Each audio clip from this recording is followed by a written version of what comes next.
जय हिंद साथियों, देखेंगे आज हम ठीक उसी प्रकार से जिस प्रकार से हम डेली प्रैक्टिस सेट करते थे, आज भी हम उसी धमाल से हम प्रैक्टिस सेट लगाएंगे और मैथ के क्वेश्चनों को ताबड़तोड़ तरीका से हम सॉल्व करते जाएंगे। सभी क्वेश्चनों को हम एनालिसिस करेंगे, जितने भी क्वेश्चन हैं हम सभी क्वेश्चनों को उसी प्रकार लगाएंगे।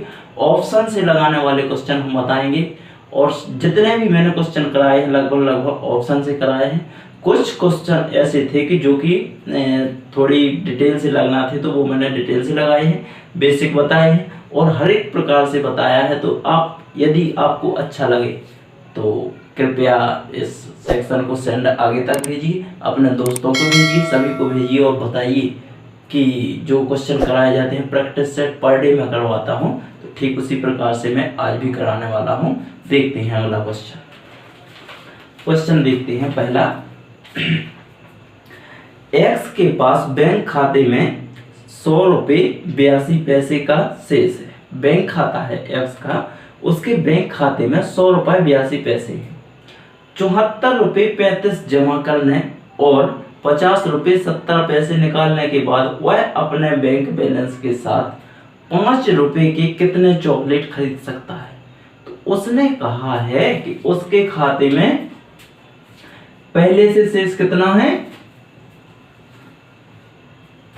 तो शेष कितना है उसके बैंक बैलेंस में, तो 100 रुपये 82 पैसा है उसका शेष बैंक बैलेंस। उसने कहा 74 रुपये 35 पैसा उसने क्या किया है, जमा किया है। 74 रुपये 35 पैसा उसने क्या किया है, जमा कर दिया है। इसके बाद में वह 50 रुपये 17 पैसे निकाल लेता है। तो पहले में जो भी टोटल हो जाएगा बैंक अकाउंट में वो निकाल लो उसका। तो देखते हैं, 5 और 2 7, 8 और 3 11 की 1, हाथ की 1, 4 और 1 5, 7 का 7 और 1, तो कितना हो जाएगा 175 रुपये 17 पैसे उसके खाते में टोटल हो गया है। अब उसने 50 रुपये और 17 पैसे, कितना 50 पैसे, इतना तो उसके पास अभी बैंक बैलेंस कितना हो चुका है उसका 175 रुपये 17 पैसा उसका क्या हो चुका है, टोटल बैंक में जो अमाउंट हो चुकी है वो इतनी हो चुकी है। लेकिन कुछ उसने 50 रुपये 17 पैसे उसने क्या कर लिए, निकाल लिए। तो इसको मैं माइनस कर दूंगा, तो ये तो हो जाएगा 0, यहाँ पे बचा 5, यहाँ पे कितना बचा 2, यहाँ पे 1। तो उसके पास में अभी कितना रुपया बचा हुआ है, 125 रुपये उसके पास में बच गया है, खाते में बच गया है। तो कहता है कि 5 रुपये वाली 5 स्टार कितनी आएंगी। उसने ये कहा है कि 5 रुपये वाली 5 स्टार कितनी खरीद सकता है। तो 5 का हम और भाग दे देंगे, तो 5 दूना 10 और 5 25, तो कितनी खरीद सकता है वो, 25 खरीद सकता है। तो हमारा करेक्ट आंसर कितना हो जाएगा, 25 हो जाएगा। इस प्रकार से सॉल्व करना था इसको। चलो अगला क्वेश्चन है,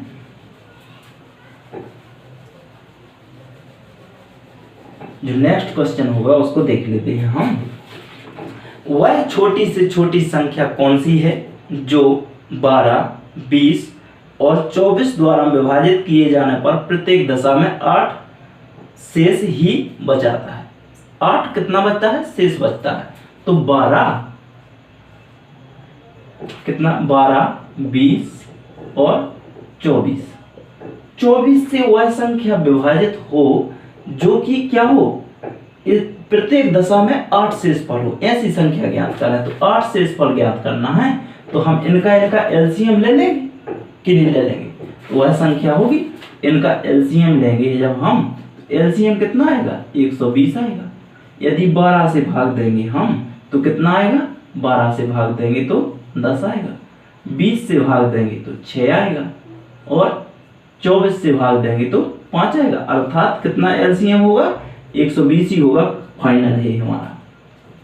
यदि हम इस 120 में 8 जोड़ देंगे तो हमें प्रत्येक दशा में कितना प्राप्त होगा, 8 शेष प्राप्त होगा। यदि 12 का भाग देंगे तो हमें 8 मिलेगा, 20 का भाग देंगे तो हमें 8 मिलेगा, 24 का भाग देंगे तो भी हमें 8 शेषफल प्राप्त होगा। तो हमारा करेक्ट आंसर कितना हो जाएगा?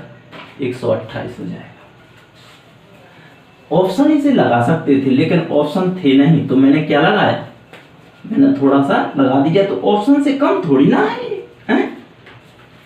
चलो, यदि 2x + 3, यदि 2x + 3 अनुपाते 5x + 4 3:4 का घनानुपात है, तो x का वर्ग ज्ञात कीजिए। तो x का वर्ग ज्ञात करना है हमें, इसका ज्ञात करना है।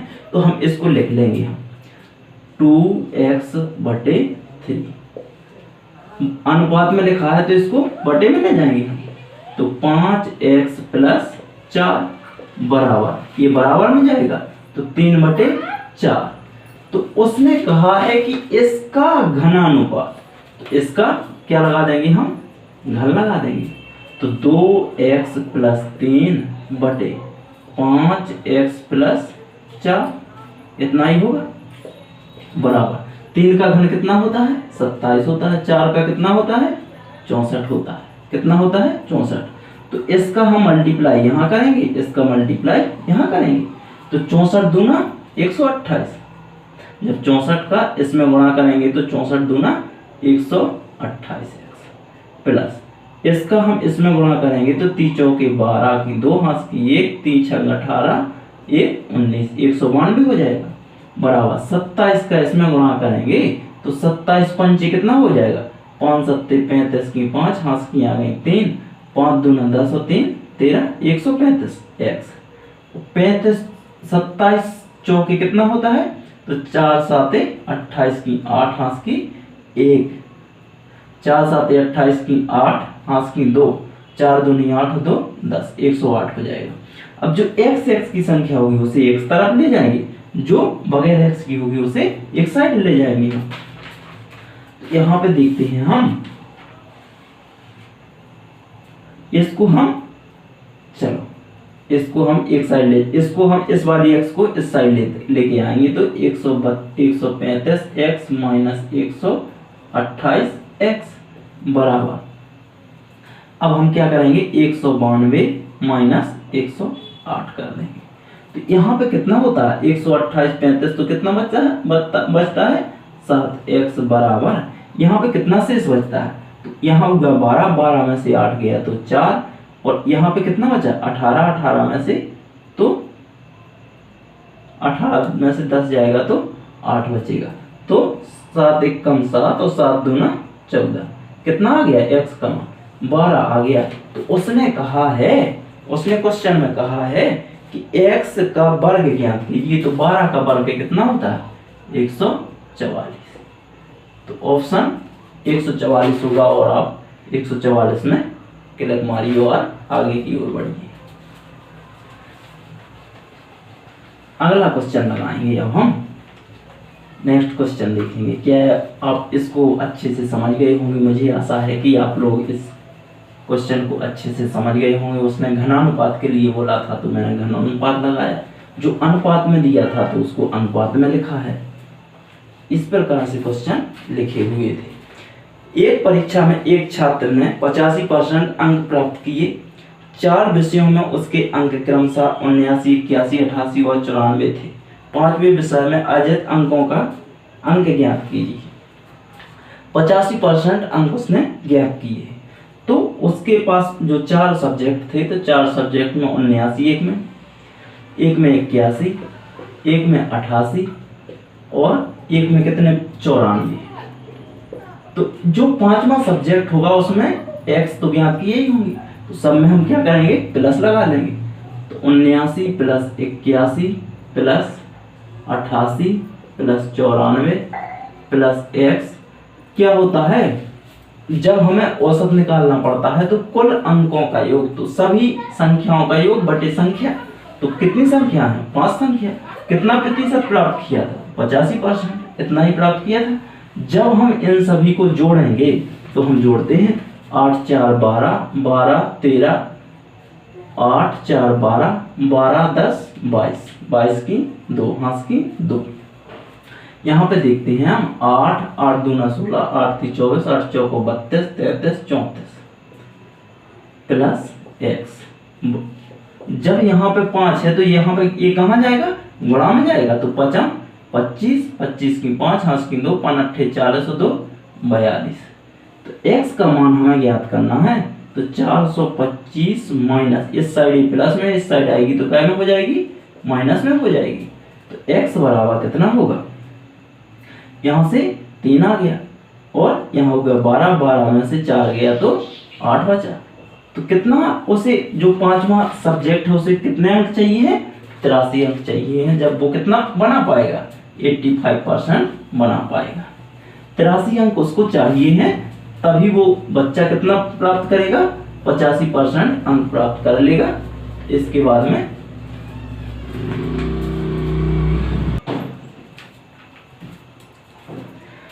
30% और 10% की 2 कीमत छूट देने के बाद एक वस्तु 945 में बेची गई। वस्तु का लागत मूल्य ज्ञात करें।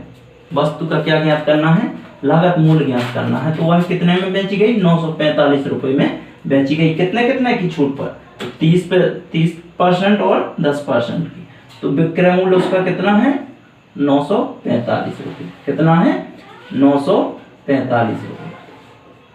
30% की एक छूट दी गई तो विक्रय मूल्य पर दी गई है तो कितनी, 70 बटे एक 10% की दी गई है तो 90। 10% की छूट, इस पर 30% की छूट, इस पर 10% की, तो 2 जीरो से 2 जीरो कैंसिल कर दिए मैंने। 9 एक कम 9, 9 पना 45, 7 एक कम 7, 7 पना 35, 15 गया। अब 15 का इसमें 100 में गुणा कर देंगे तो कितना आ जाएगा, 1500 रुपये आ जाएगा। तो उस वस्तु का जो मूल्य था वो कितना था, 1500 रुपये था। लागत मूल्य कितना था उस वस्तु का, तो 1500 रुपये था उस वस्तु का लागत मूल्य। 10% ब्याज पर 2 वर्ष की अवधि के लिए एक निश्चित मूलधन पर साधारण ब्याज चक्रवृद्धि ब्याज से 1 रुपये कम है, तो मूलधन ज्ञात कीजिए। या तो कम बोल दिया जाए, 1 रुपये कम है तो कम बोल दिया जाए या अंतर बोल दिया जाए, वही बात है ना। या तो कम बोल दें या अंतर बोल दें, तो एक ही बात है। मुझे लग रहा है जैसे कि एक ही बात, या तो कम बोल दें या अंतर बोल दें, तो एक ही बात हो सकती है कि नहीं हो सकती है। तो 10% ब्याज दर कितनी है, मूलधन इसमें ज्ञात करना है। तो इसमें ब्याज दर बराबर कितना होता है, दर बराबर होता है, अंतर बराबर होता है या कम बराबर होता है। कम बराबर होता है P गुणे R स्क्वायर, R का स्क्वायर बटे 100 होता है, या फिर जो भी होगा उसमें। तो यदि इस 2 बार का निकालना है तो R स्क्वायर निकाल लेंगे हम, तो R स्क्वायर ही नीचे रहता है, 100 का स्क्वायर होगा, 100 का स्क्वायर। तो यहाँ पे देखेंगे अंतर कितने का है, 1 का है। P अपन को ज्ञात करना है, R कितना दिया हुआ है, 10 दिया हुआ है, 10 10 100 गुणे 100, तो 2 जीरो से 2 जीरो कैंसिल कर देंगे तो P कितना आ जाएगा, 100 रुपये आ जाएगा। जो प्रिंसिपल था वो कितना था, 100 रुपये था, तो 100 रुपये हमें प्राप्त हो गया। प्रिंसिपल कितना था, 100 रुपये था। इससे आगे देखते हैं, अगला क्वेश्चन देखते हैं।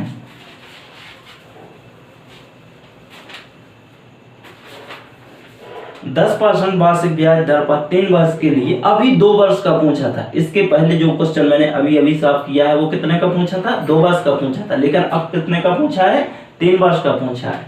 10% ब्याज दर पर 3 वर्ष के लिए 2000 रुपये के मूलधन पर चक्रवृद्धि ब्याज और साधारण ब्याज के बीच में अंतर, उसमें कम पूछा था, इसमें सीधा उसने अंतर कह दिया। तो अंतर बराबर कितना होता है, अंतर बराबर P और यहाँ पे हो जाएगा R स्क्वायर बटे, यहाँ पे 100 का घन करेंगे और यहाँ पे होता है 300 प्लस R, ये होता है, यही होता है फॉर्मूला। तो यहाँ पे सीधा सीधा रख देंगे हम। प्रिंसिपल कितना, इसमें प्रिंसिपल दे दिया है उसने, अंतर हमें ज्ञात करना है। तो 2000 रुपये कितना है, क्या है इसका प्रिंसिपल है। R स्क्वायर कितना, दर कितनी है, तो 10 आ जाएगा। इसके बाद में 100 इतना आ गया, यहाँ पे 300 में 10 जोड़ेंगे तो कितना आ जाएगा, 310 10 आ जाएगा। 10 आगे जोड़ना है हमें तो 310 हो जाएगा। तो 3 जीरो और 3 जीरो 6 जीरो, तो 6 जीरो से 6 ही जीरो काट दूंगा। 31 दूनी 62, तो 62 हमारा क्या हो जाएगा, अंतर हो जाएगा। चक्रवृद्धि ब्याज और साधारण ब्याज का अंतर कितना होगा, 62 रुपये होगा। ठीक है, चलो अगला क्वेश्चन देखते हैं। इसके आगे बहुत ही शानदार क्वेश्चन देखते हैं, इससे आगे जो भी है तो उसको देख लेते हैं। 3 साझेदार एक्स, वाई और जेड ने लाभ साझा किया। यदि कुल लाभ 3000 रुपये था, एक्स का हिस्सा जेड की तुलना में 400 रुपये कम है और वाई का हिस्सा जेड की तुलना में 200 रुपये कम है, तो एक्स, वाई और जेड का लाभ साझा करने का अनुपात ज्ञात कीजिए। अनुपात ज्ञात करना है इसमें, एक्स का, वाई का और जेड का, 3 का दिया हुआ है। उसने कहा है कि एक्स का हिस्सा जेड की तुलना में 400 रुपये कम है। कितना कम है, 400 रुपये कम। ठीक है, रहने दो। वाई का हिस्सा जेड की तुलना में 200 रुपये कम है, लेकिन दोनों ने एक्स और वाई ने जेड से तुलना की है, तो जेड से क्या है, कम है। तो हम यदि ऑप्शन, अब यहाँ पे ऑप्शन किससे करेंगे, ऑप्शन लिखता हूं मैं सबसे पहले यहाँ पे 2:3:4। बी नंबर पे दिया हुआ है 3:4:5। सी नंबर पे दिया हुआ है 4:5:6। ऑप्शन डी पे दिया हुआ है 5:6:7। ये दिया हुआ है। अब यदि हम यहाँ पे देखेंगे, उसने पहले तो हम यहाँ पे ऑप्शन से देख लेंगे, 400-500 कम है, चलो रहने दो। 400, एक्स का मान जेड की तुलना में 400 कम है, वाई का मान जेड की तुलना में 200 कम है, चलो रहने दो। अब यहाँ पे देखते हैं, इनका टोटल कर लेते हैं। टोटल तो कुछ तो होगा ही, या तो 30 होगा या फिर 15 होगा, आधा तो होगा या 10 होगा, तो 10 देख लेंगे। 4 3 7 7 2 9 हो सकता है, नहीं हो सकता है, क्योंकि इसका यदि गुणा करेंगे हम तो 9 का गुणा कहाँ तक, 9 दूनी 18, 9 3 27 नहीं हो सकता है। 5 4 9 3 12 नहीं हो सकता है। 12 दूनी 36, 12 दूनी 24, 12 3 36 नहीं हो सकता है। 6 5 11 4 15 ये हो सकता है, और नहीं भी हो सकता है अगला ऑप्शन। 7 6 13, 13 और 5 कितना होता है, 18, 18 दूना 36, तो ये भी नहीं हो सकता। तो हमारा करेक्ट आंसर कितना हो जाएगा, ऑप्शन सी हो जाएगा। अगला क्वेश्चन देख लेंगे। ऑप्शन से सवाल इस प्रकार से हल होते हैं, देखेंगे, ऑप्शन को काटते जाएंगे और लगाते जाएंगे। क्वेश्चन लगाने की कोई जरूरत ही नहीं पड़ती है। एक परिवार में माता पिता और 3 बच्चे हैं। यदि माता पिता की औसत आयु 36 वर्ष है और बच्चों की औसत आयु 10 वर्ष है, तो परिवार की औसत आयु ज्ञात करें।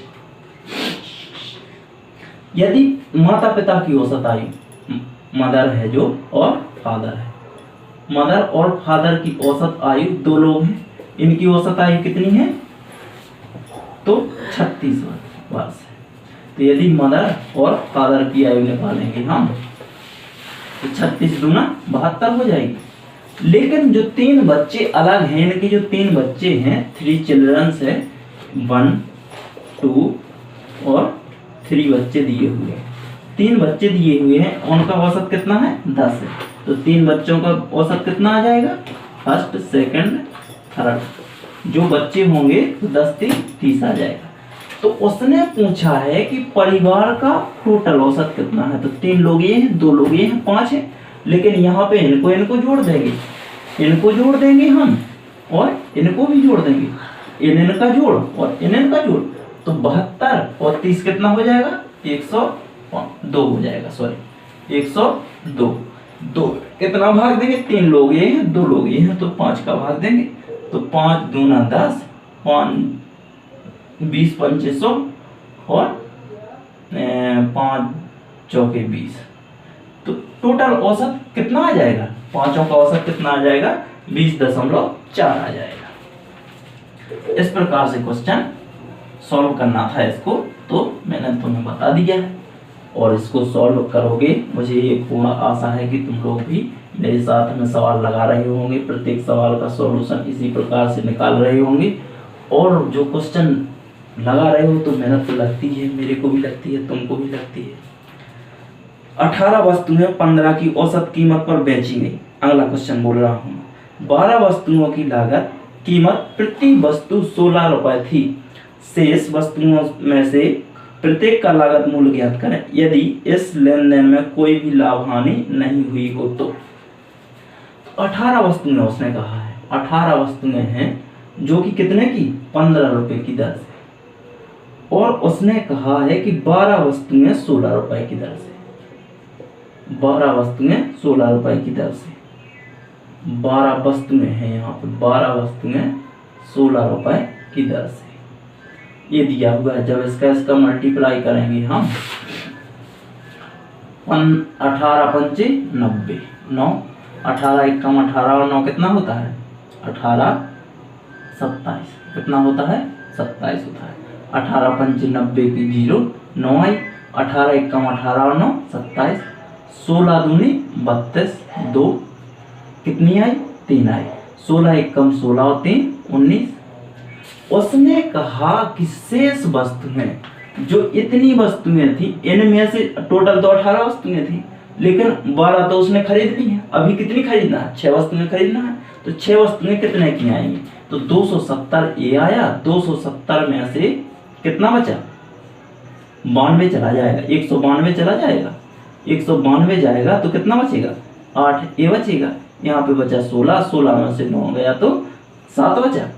अब यहाँ पे ये तो कट जाएगा, यहाँ पे 18 वस्तुएं थी 12 यूज हो चुकी हैं, कितनी वस्तुएं बची तो वस्तुएं बची अभी अपने पास 6, तो कितना आ जाएगा 13 6 78, तो कितनी वस्तुएं आ जाएंगी 13, क्या आ जाएगा अपना आंसर करेक्ट 13 आ जाएगा। प्रत्येक का लागत मूल्य कितना है 13 रुपए है, कितना आ जाएगा 13, प्रत्येक वस्तु का लागत मूल्य निकालना था तो 13 आ जाएगा। इस प्रकार से करेक्ट आंसर होना था जो कि हो चुका है। अब अगला क्वेश्चन और देख लेते हैं। ए 8 दिनों में एक कार्य कर सकता है जबकि बी उसे 12 दिनों में पूरा कर सकता है। सी वह कार्य कितने दिनों में पूरा कर सकता है यदि वे तीनों मिलकर वह कार्य 3 दिनों में पूरा कर सकते हैं तो सी का ज्ञात करना है। इसे तो आप वैसे ही कर दोगे, नहीं कर पाओगे मुझे आशा है।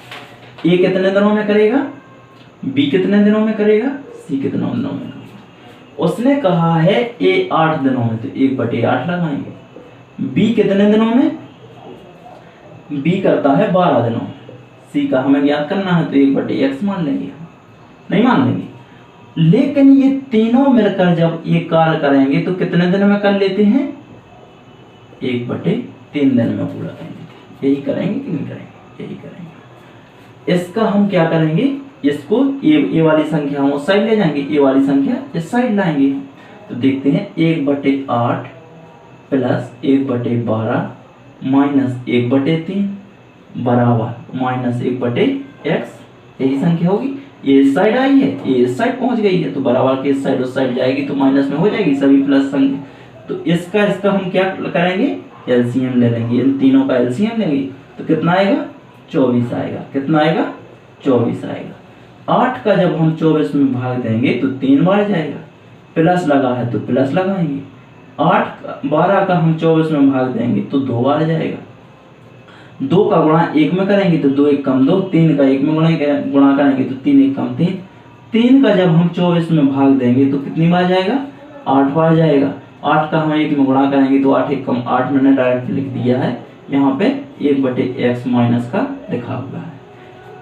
जब 8 ये तो संख्या दोनों प्लस की है तो 3 2 5 हो जाएंगी, 5 5 जब 8 में से 5 जाएंगी तो कितनी बचेंगी 3 बचेंगी, 3/24।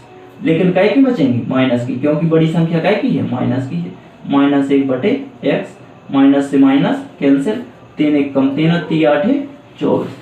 तो सी कितने दिनों में करेगा, x बराबर कितना आ जाएगा 8 दिन।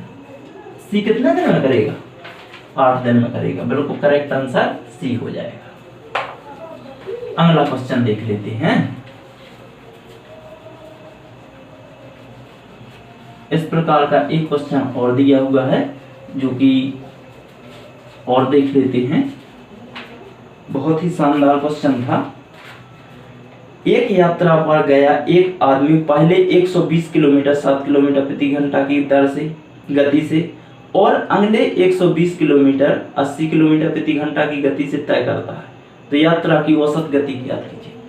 औसत गति पूछा है उसने, क्या पूछा है? औसत गति पूछा है। औसत गति का फॉर्मूला आपको याद है? औसत गति का फॉर्मूला क्या होता है? औसत गति का होता है 2 गुणे एक्स वाई बटे एक्स प्लस वाई। नहीं रख पाओगे? रख पाओगे। चलो, 2 पहले कितने की गति से गया? तो 60 किलोमीटर प्रति घंटा से। दूसरी बार 80 किलोमीटर, 8 6 14 तो 140। एक्स प्लस वाई तो जोड़ दिया मैंने, 1 0 से 1 0, 2 7 14, 7 आ गया यहाँ पे कि नहीं आया? 2 7 14। अब यहाँ पे कितना आया? 8 6 48 और 7 480 आ गया बटे 7। तो 7 6 42, कितना बचा यहाँ पे? 6 बचा। यहाँ से 7 8 56, यहाँ पे देखता हूँ 56 5 7 किलोमीटर। ये हमारा क्या हो जाएगा? किलोमीटर पर आवर हमारा करेक्ट आंसर। औसत गति क्या होगी? तो 68.57 किलोमीटर पर घंटा की चाल से चल रहा।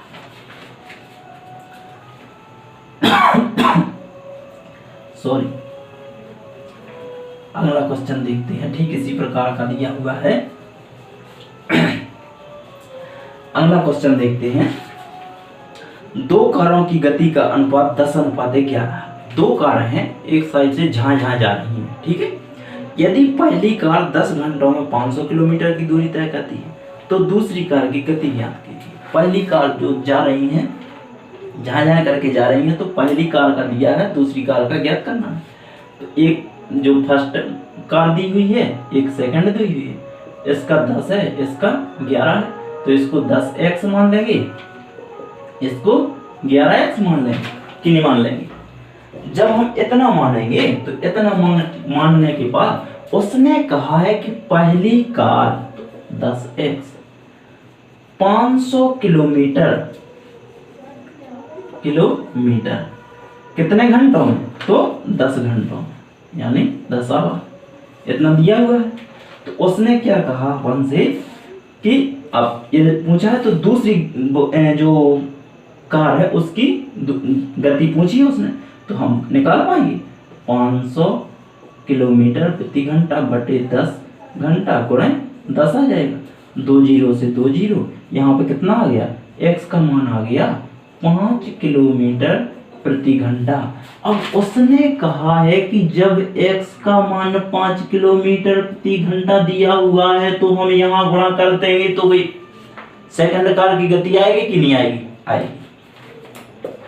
तो 5 का गुणा 11 में करेंगे तो हम सेकंड कार की गति ज्ञात कर पाएंगे। 11x, तो सेकंड कार ये हो जाएगी 11 गुणे 5 किलोमीटर प्रति घंटा। सेकंड कार की चाल क्या होगी? 11 5 55 किलोमीटर प्रति घंटा। क्या आएगी? सेकंड कार की चाल आएगी 55 किलोमीटर प्रति घंटा। इस टाइप से सवाल जो भी प्रैक्टिस में सेट में दिए हुए थे मैंने सभी सॉल्व करा दिए। इससे आगे मैं कल क्लास लेकर आऊँगा और बताऊँगा भी कि इस प्रकार से क्वेश्चन लगाइए तो आप फास्ट कर पाएंगे, और इससे आगे सभी क्वेश्चनों को मैं रेशियो फॉर्मूले से ही बताऊँगा, और इसके बाद में कल देखते हैं। जय हिंद।